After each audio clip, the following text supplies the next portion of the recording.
tips that you can start using immediately to help protect you from the cold and flu season. And basically, even if it's not flu season, I encourage you to do these things year round to make sure that you reduce or minimize the likelihood of getting sick from a cold or a flu. So first off, obviously this is a common sense one, using proper hygiene. Making sure that you wash your hands with soap and water. And it's not necessary to use antibacterial soap, and a lot of research studies are showing where that is not any more effective than regular soap, and it also can be detrimental to your immune system by damaging the good bacteria in your gut, the probiotics. Second on the list is to make sure you're addressing your stress. Stress has a very powerful way of weakening your immune system. And we see this all the time when we do different lab studies on patients, how stress not only affects like your adrenal glands, but it also puts a damper on your immune system. Some of the best tools that I've found to help address the stress are getting chiropractic checkups. And if you have alignment issues, getting those taken care of.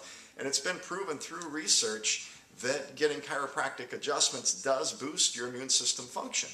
One of the other tools I like to use, especially for mental and emotional stress, is called BEST, or Bioenergetic Synchronization Technique.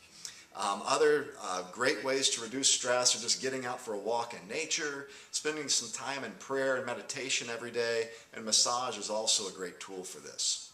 Third on the list, make sure you're getting adequate sleep. 7 to 9 hours a night are what the experts say we should be getting here. Number 4 on the list is making sure you're exercising at least 4 or 5 times a week for at least 20 minutes a day. This has had profound effects not only on your immune system, but your overall health and well-being. The 5th thing on the list is to make sure you're avoiding sugar and processed foods. Sugar has a very negative effect on your immune system, and it also causes the bad bacteria and different pathogens that live in your intestines to flourish. So we definitely want to avoid the sugar and processed foods. Number 6 is to make sure you're getting plenty of water. Water, making sure that you're flushing out all of your toxins, is very important. The formula I like to use is to take your body weight, divide it in half, and that's how many ounces a day minimum you should be getting of water. And I like to throw some fresh brewed green tea in there too for all of its health benefits. Number 7 on the list is to optimize your vitamin D levels. Many researchers and experts in vitamin D studies are actually coming out saying that the flu is nothing more than a side effect of a vitamin D deficiency. And here in the Sunshine State, everybody that I've tested for their first time on vitamin D levels has always come back low. I've yet to see somebody in the optimal range on their first test. So even if you are out in the sun, you need to get these levels checked in your blood, and they need to be between 50 and 70 on your blood test. Number 8 on the list is to incorporate some herbal support, especially if you're around people that you know are sick, or say if you're going to be traveling.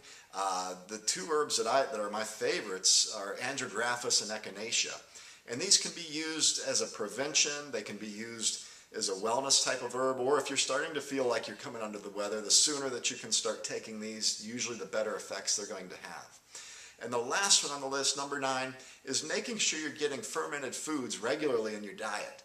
And some examples of these are yogurt, kefir, sauerkraut, and it's best if you can make these on your own, because if you're buying store-bought versions, they've most likely been pasteurized, and that damages a lot, if not all, of the good bacteria in there.